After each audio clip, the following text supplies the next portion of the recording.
what an employer cares about is what someone can get done. And if these tools have so changed what they can get done that the educational system no longer has value, then it's the educational system that needs to adapt to make people better. Unlike these tools that have happened in the past, the washing machine, the computer, the internet, we were able to stay ahead of them. Now, the technologies are outpacing our ability to deal with them as humans. The fundamental problem is that we are not systematic thinkers naturally. And if we're not trained to be systematic thinkers, the technology will outpace us.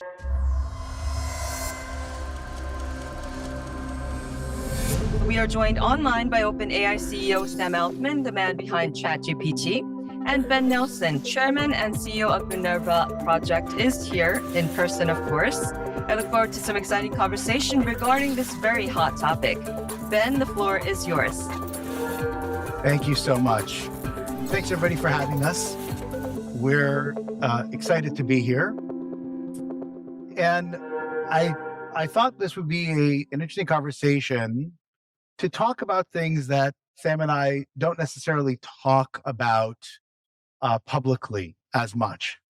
So to give us an opportunity to share thoughts about AI, its impact on humanity, its impact on education, what the education system needs to do in order to prepare humanity for this world. And so I'll be joined by Sam in a minute, and we'll explore those topics together and just see how the world of education, the world of AI will be connected. Right. So I thought maybe to start the framing and the conversation is to just acknowledge, and I think Steve mentioned this in the previous exercise, which is predicting the future is really a futile exercise. So I'd much rather talk about the kind of future that we're hoping to build and talk about the impediments, the barriers, and the opportunities that are associated with it, right? So one note of caution is by looking at the kind of invented futures that have gone in the past and what has actually transpired. One example of it, of course, is the introduction of search and Google organizing the world's information. And I think at the time, we were in the sector, we're thinking about, oh my God, this is going to be such an amazing thing. We're going to have the machine organize all of the world's information. And that will mean that human beings will no longer have to do the drudgery and instead can focus on higher order thinking, that great editors will emerge and really leverage the power of access to information and provide so much more depth and deeper understanding for their audiences. And I think it's relatively safe to say that editorial prowess around the world is not exactly accelerated. You know, we've seen the world of top 10 lists and clickbait and listicles.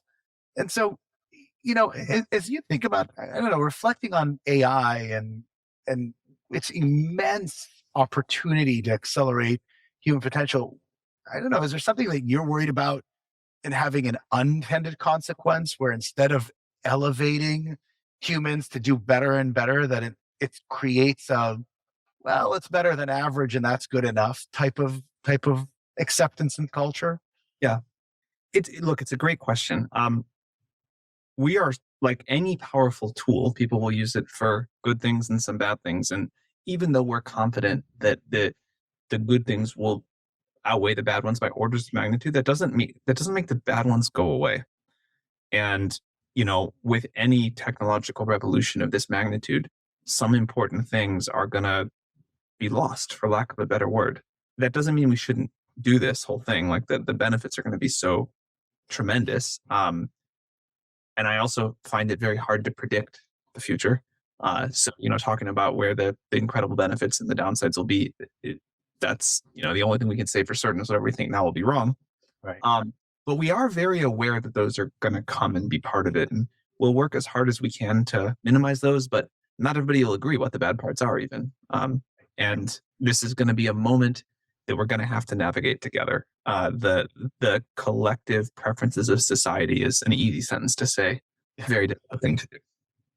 Yeah, for sure. And I don't know, it just seems like when we think about how do we instill values in society that reaffirm the benefits of working hard, the benefits of leveraging, as opposed to really saying, well, hey, it's done so much easier, then we can just ignore everything else. There's this great little cartoon that in my space in the education world that shows a robot lecturing to a group of other robots, and effectively saying, hey, great, this is now we can outsource everything. The professor will be replaced by AI, the students will be replaced by AI, and now nobody needs to do anything. And obviously, I don't think that's where any of us are actually heading. Certainly, I don't think where we want to be heading. But how do we actually prevent the forces that, or try and prevent the forces that are going to get us there? Well, I think there's a huge role for governments of the world to play. And I think there's also just a huge role for the kind of global discourse on this. One of the reasons we wanted to release ChatGPT is I think this stuff is easy to talk about in a theoretical vacuum, but very hard to make progress on. And, we were kind of saying all the same things before the launch of ChatGPT, and people Right. didn't take them that seriously. And now people can feel it viscerally. Yeah. When you can feel something, you can kind of develop intuitions for it. Also, I think by incrementally, gradually putting this technology out into the world, um, people have time to adapt and think about what they want and debate ideas. And so the very global conversation that has happened in the 10 months or whatever it's been since we've released ChatGPT, I think has been one of the most important things ever to happen for the progress toward this good future with AI in it. Yeah, I couldn't agree more. I think the kind of discourse that you have enabled in the world, I see it in higher education. The realization that things are going to change, and and you have this battle between those that say, well, things are going to change, and so how do we avoid that change, as opposed to people who think about how do we embrace it. And I remember a conversation you and I had, my God, it was about a year and a half ago now, right, where you were mentioning to me that at the time, I think it was, correct me if I'm wrong, that 70% of the code at OpenAI was actually being written by the AI, right? And so you had this dramatic acceleration of the productivity of your engineers. It's very amazing what's happening with ChatGPT for coders or Copilot or any of these tools. But I do want to point out that the code that is being written is the kind of generally it's the simpler, kind of more rote code. And but this is wonderful because it's like I think it would be wrong to say, hey, AI is doing 70% of the cognitive work of a coder now. But what is happening is AI is freeing up a dramatic amount of the time of a coder to work on the hard part where humans have to figure out what to do. Exactly. Right. And to me, that's the most profound thing, right? Because we see it in coding in in the in the bleeding edge. But think about then having not just a 10x engineer, which we all knew pre the world of AI, right? The mythical creature, which I've employed a few in my past, right? That could do the work of 10 engineers, but also think about the 10x lawyer, the 10x reporter, the 10x author, um, and what that kind of productivity can mean, especially for those that are going to have the training to have the metacognitive tools to use these things effectively. Because I think exactly as you're saying, you're able to do so much of the low value, but substantially time consuming work that people had to deal with. But it's grappling with the nuance and the black versus the gray, and it's those tools that I think are obviously becoming more and more important in society, and frankly, that educational institutions have talked about for a long time, but really certainly up until the age of Minerva have not actually been doing. I think we're all still underestimating that kind of impact and how dramatic that's going to be. You can see it the most in young people who, like, again, ChatGPT has just not been out for that long, but the people that have had the most sort of like plasticity in their workflows have, so like, people who graduated college, say last year, and just joined the workforce without a set way of doing things. It's amazing how much they've adapted what they do to use this tool. Same thing with people learning right now. It's You it's know, it's, it's uh, just remarkable, and I think that's a good preview for what's going to happen. Absolutely. I see it in our students.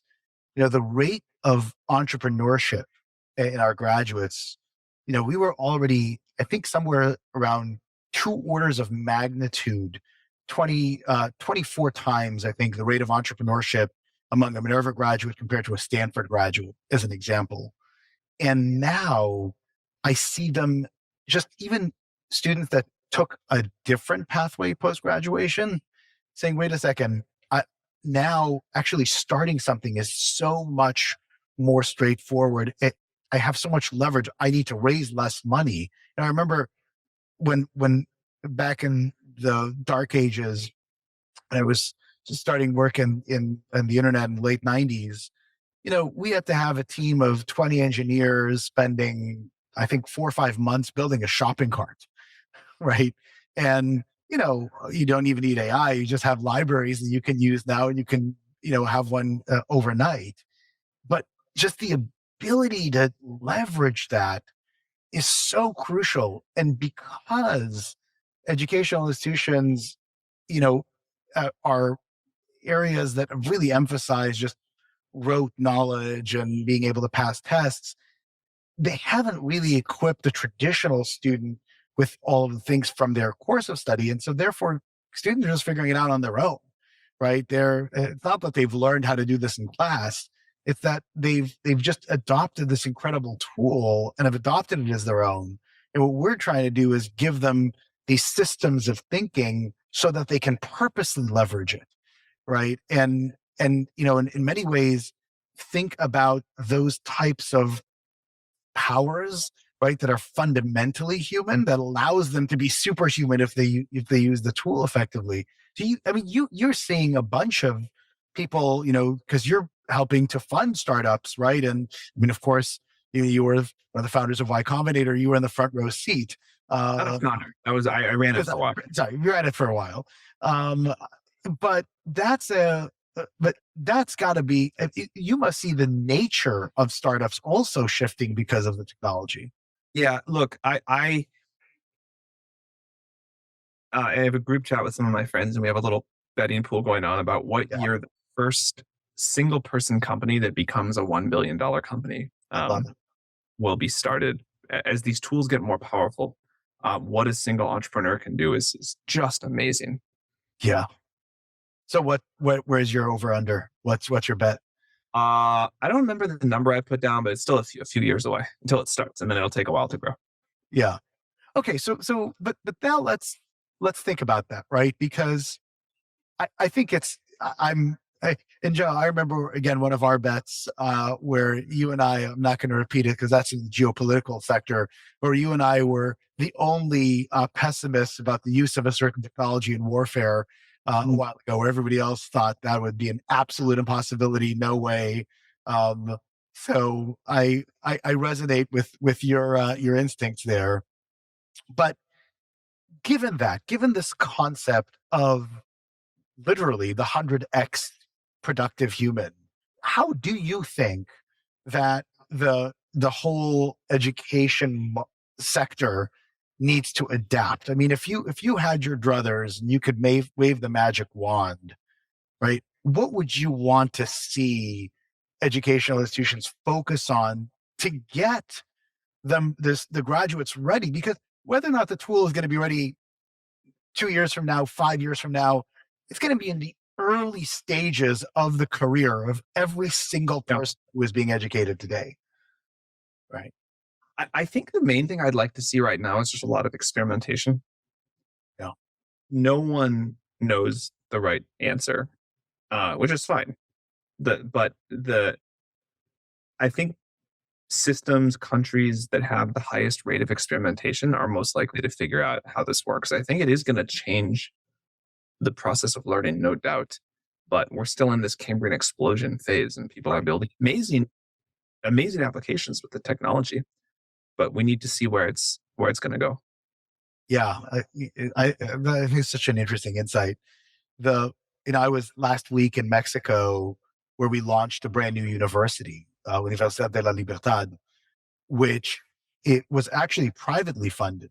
So it wasn't actually a national initiative, but to the great credit of both the team and the government authorized and accredited a brand new institution with a radically different approach, specifically in a post AI type of approach for it. And I was there because of course we helped design the institution, but the ministers of education that I've talked to that are trying to embrace fundamental change, right, are crucial. And at the same time, there are a number of university presidents. I'll give you two little anecdotes, and I'm just curious to get your reaction to them.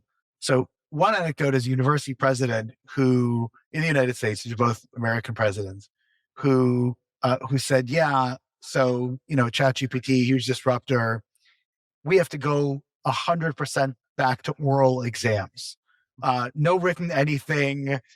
We've got to go back to oral exams. The only way to ensure the students are being trained." That was one side of the spectrum. Another side of the spectrum was another university president, very honest, really like him. And he said, "Look, we just need to admit that we have no idea what the students are learning. So we have to get out of the role of certifier and just tell an employer, look, the students spent 4 years here.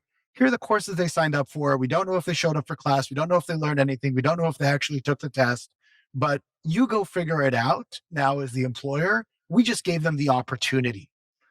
So, of course, we have a very radically different approach than those two. But when you hear kind of reactions like this, how do you process that? I think this is the normal range of human reactions to going through a moment like we're going through. It seems intuitively quite wrong to me to say we're just going to go to like oral exams. Um, it also seems intuitively wrong to me to say you have to make up your own mind entirely, but maybe it isn't because, uh, like, what an employer cares about is what someone can get done. And if these tools have so changed what they can get done that the educational system no longer has value, then it's the educational system that needs to adapt to make Right. people better. Right. And there, I early in my career when I hired, I paid a lot of attention to where someone went to school. I now pay no attention or slightly negative in some cases. Right. So like I sort of Hopefully, except Minerva. Yeah, yeah, um, so yeah, I mean, I have a lot of sympathy to that. yeah. No, I couldn't agree more. I think it really is interesting to see how these institutions are thinking about evolving and how some of them resisting it. And I do think that we are going to see big, big reform movements. One very prominent example I know that we've been involved with is there's a university in the United Arab Emirates. There are only 3 federal universities in the country. And one of them, Zayed University, was led by a really visionary president, Her Excellency Noor Al Kabi. And she realized that the university, named after the founder of the country, didn't live up to the namesake, that really needed to up its game. And before ChatGPT, before OpenAI or before OpenAI released, of course, in the general public, after OpenAI existed, of course, she said, no, we've got to up our standards. And she initially had us build a college of interdisciplinary studies within the universities. The university that educates 10,000 undergraduates and thousands of graduate students. And almost instantly, she and the board decided to shift the entire incoming class into the new college and effectively to sunset the old programs. And the howls of protests that came out of that decision were deafening. And then I have you to thank for this.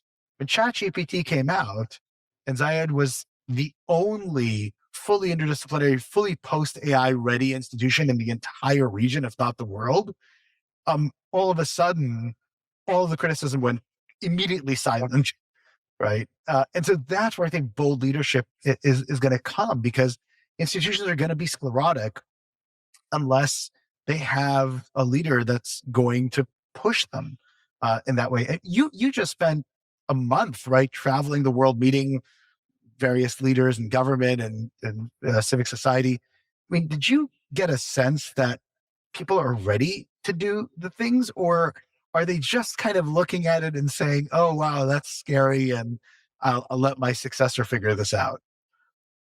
Some of both, of course, but on the whole, like, I was very impressed by how much people want to engage with this, Yeah. are taking it really seriously, are up to speed, understand the magnitude, and want to kind of leave their mark and contribute.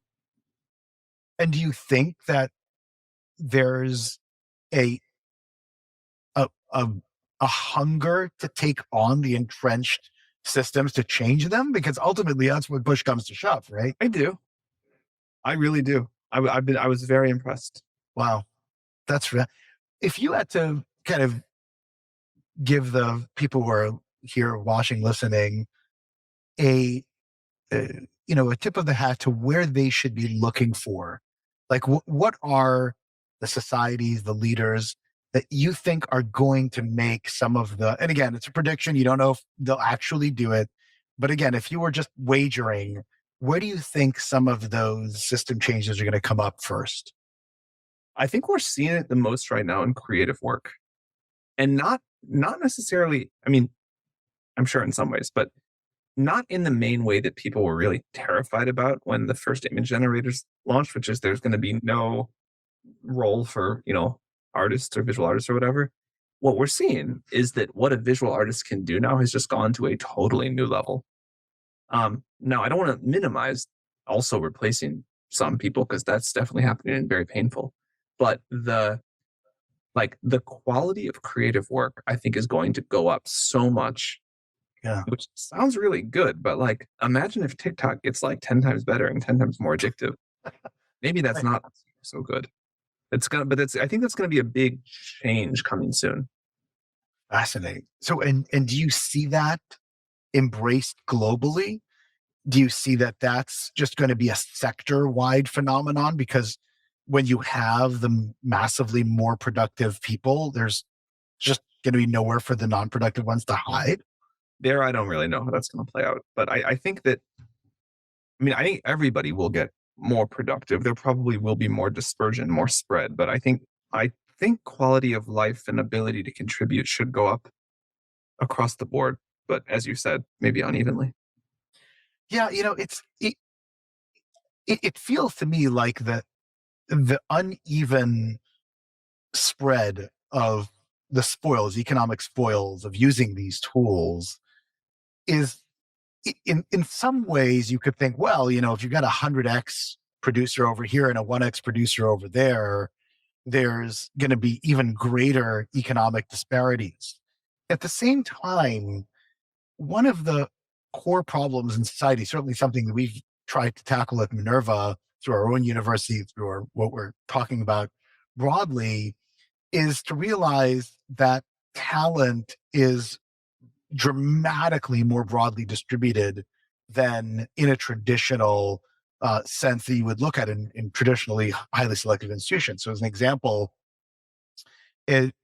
historically at Minerva University, we've had 5 times the number of students coming from households making less than $50,000 a year than a traditional incoming class at an Ivy League university, despite the fact that we are more selective in many regards than a traditional Ivy League university. And the outcomes of Minerva students has, by pretty much any measure, employment, entrepreneurship, even graduate school placement, which is perhaps the most remarkable given the entrenched systems, has outpaced the graduates that come from huge privileged backgrounds, right? And so to me, I think of ChatGPT as an accelerator of that, right? Because the guy who's going to go and say, oh, I'm going to hire my golfing buddy's son, right? And he's not as good as the best person I can interview, but okay, whatever. I'll make a 20% sacrifice in productivity and the guy will owe me a favor. Now it could be a 99% hit on productivity, right? And so all of a sudden, it you're not going to, I mean, maybe you're going to have dramatically different economic value for the people who can produce at that level, but at least my hope, at least if I were to be able to shape the future more and more, that economic value is going to accrue to the people who have merit, as opposed to the people who happen to be born into a wealthy family that will then perpetuate that. Because and this to me is the crux of those educational institutions that will rise to the challenge, right? Because those that are going to find and nurture talent that will teach them how to be wise in order to be able to leverage these tools, their graduates are going to crush in the open marketplace. Whereas those that will continue to say, oh, let me go and get Thurston Howell III, he'll donated money for a building, so I'm just going to go and let them in the back door. Those institutions are going to reputationally, they're going to wither and the results are going to be terrible. I still hesitate to call it an equalizing force, but it is like a force in favor of better justice or something like that. I love that. Although, like, we may find out that just because someone is smart does not mean they're supposed to like do better in the world, which is certainly the case right now, adjusted for all other things. Right. Well, that's obviously true, but think to talk more a little bit about that, right? Because ultimately, I do think that this technology will change the economic distribution in the world, individually, societally, sector-wise, et cetera. There've got to be some profound scenario planning, let's put it that way, right? So rather than predicting the future, thinking about scenarios that could come to pass, and then how do we mitigate or try and mitigate some of the potential downsides? I mean, if you kind of, if you had to riff on that, what would you be looking out for about decisions that we make today from a policy perspective or from a values perspective or promoting a particular approach that could help mitigate some of these pitfalls in the future? I think it's good to study a lot of things today, but I'm hesitant to recommend too much today. Everybody wants to like pontificate on here's the master plan all the way through, and we're going to go where the technology takes us to some degree. Society does get a lot of influence, but there are things like the intersection of society and technology, what technology can do, what society wants. It's just not so obvious always. And so I think, I don't think like UBI, universal basic income, I don't think that's a full solution. Certainly not. But I think it's part of it, or maybe part of it, and we should study it. We should study other ideas like it. One thing that I would say with confidence, there's really not much, but one thing I would say with confidence is that people really want agency over their future, our future, and that's super understandable. And I think one mistake a lot of people in the AI field are making is to just say, well, there's going to be no jobs, but everybody will be rich and happy. And that sounds so dystopic, but people Right. just saying it.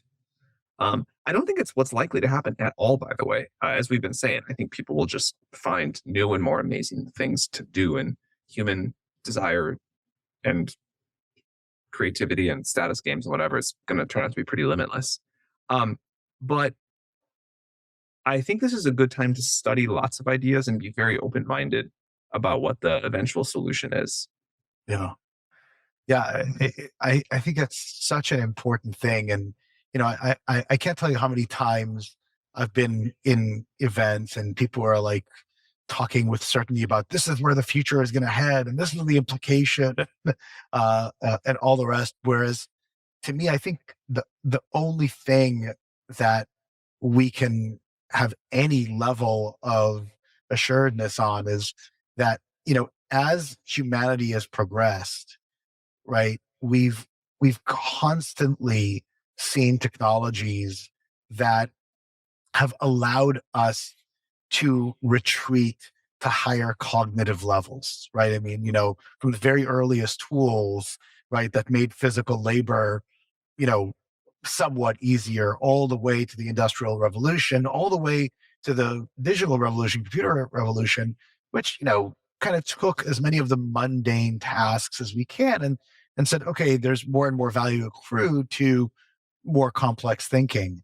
But I think what's so profound about this change, and this is why I do hesitate to think about with the changes that have happened in the past, is this does enable a level of cognitive understanding of intelligence to show up in such a way that we just can't retreat in a linear fashion, right? We can't just say, oh, okay, now all of the grunt work is going to be done and I just can be going higher and higher. The reality is that human beings need systems of thinking, they need frameworks to be able to apply to a different kind of system that gives solutions and answers, that actually creates product, that isn't just providing information or automating labor or things like that. So to me, one of the great fears that I have is that, unlike these tools that have happened in the past, right, where the tool would come up, the washing machine and the computer and, the internet and, basic kind of fundamental technologies, we were able to stay ahead of them, right? We were able to say, okay, that intersection of technology and society, yeah, society will leverage that. And I think now, with disinformation, with political divisions, with this algorithmic spread of hatred and othering and everything that gets involved, the technologies are outpacing our ability to deal with them as humans. And I think that the fundamental problem is that we are not systematic thinkers naturally. Human beings can be, but we need to be trained to be systematic thinkers, right? And if we're not trained to be systematic thinkers, the technology will outpace us.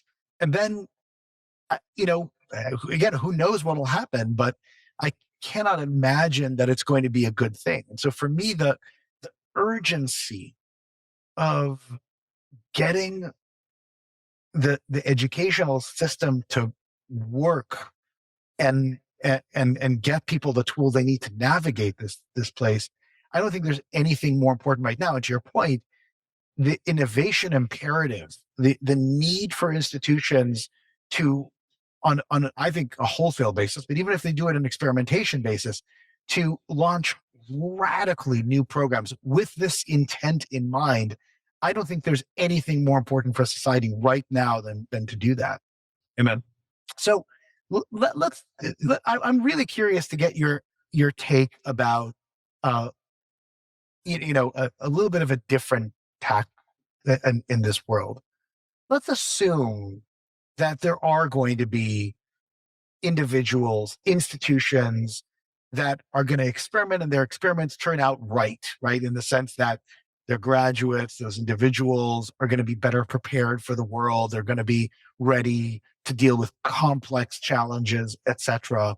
What do you think are going to be the mechanisms, the systems, that intersection of technology and society, that are going to best leverage those individuals, that are going to best reward those institutions, as opposed to having, I often reference Idiocracy, the movie, as a wonderful future documentary, as opposed to just creating the idiocracy, as opposed to just, kind of going back to our first kind of premise.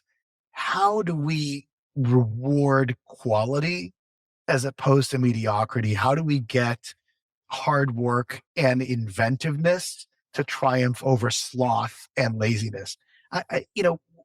What are some of I really believe that just is going to happen naturally. Like And the more people have leverage, the more that is gonna be rewarded. Yeah. So you really believe that the market will ultimately reward that? I do. Yeah, I do. That's I that's one area where the optimist in me, I really profoundly hope that it will, and the pessimist in me is has a note of caution given what I see happening in the world from previous areas, and and that is one area where I'm I know particularly cautious. We only have a couple minutes left. I wonder in this context for people that are listening to us now, maybe listening to us in the future, those that are no longer in the time of their lives when they were intensely studying. Of course, we're all learning, we're all changing, but people who are making the decisions out there, give two or three pieces of advice. What can they do? What can they actualize to get not only the organizations they lead, but the societies they care about better prepared? What would you think they should be doing? Well, I think nothing beats direct experience and fluency with the tools.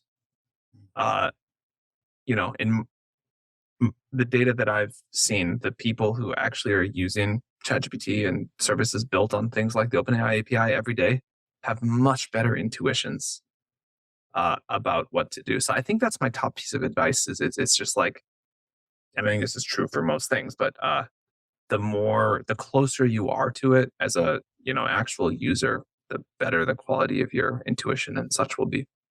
Amazing. I think that's so important. Our mutual friend Reed Hoffman, who's I think one of the most amazing positive forces for AI. I know you and I both did his most recent podcast, Possible. He always likes to think in the optimistic way, right? What it can unleash and unfold. Again, without too much prediction, but actually talking about what you have seen, right? That maybe is not fully rolled out. What's possible? What is the thing that has or what are some things that have just blown you away because you've seen it work and most people haven't yet? Well, we try not to talk about unreleased products, but with GPT-4, I mean, education, healthcare, personal productivity, um, those are all pretty big. Yeah. What about from an entrepreneurial perspective? Companies, for example, I haven't played with it yet, but I just saw a new company launched, Omniscient. Have you seen this one? Where you provide a prompt and in 8 minutes, omniscience, I should say, not omniscient, omniscience. Um, in 8 minutes, it will produce either a fiction or a nonfiction book. I imagine the first version is not going to be ready to be winning a Pulitzer, but imagine if you could just feed data and in 8 minutes have a draft of a book, fiction or nonfiction, and then work off of that. To me, that is a mind blowing Yeah. application that I don't think most people know about. Any that come to your mind in that vein of people that are out there using the tool in profound ways? I mean, another version related to that is the number of people who come up to me and say, "Hey, I like ChatGPT, but my kid loves ChatGPT, and every night we're like telling new creative bedtime stories, and it's just this beautiful creative force to see unleashed." That's very cool. That's awesome. Great. Sam, awesome chatting with you. Thank you for the time. Thank you.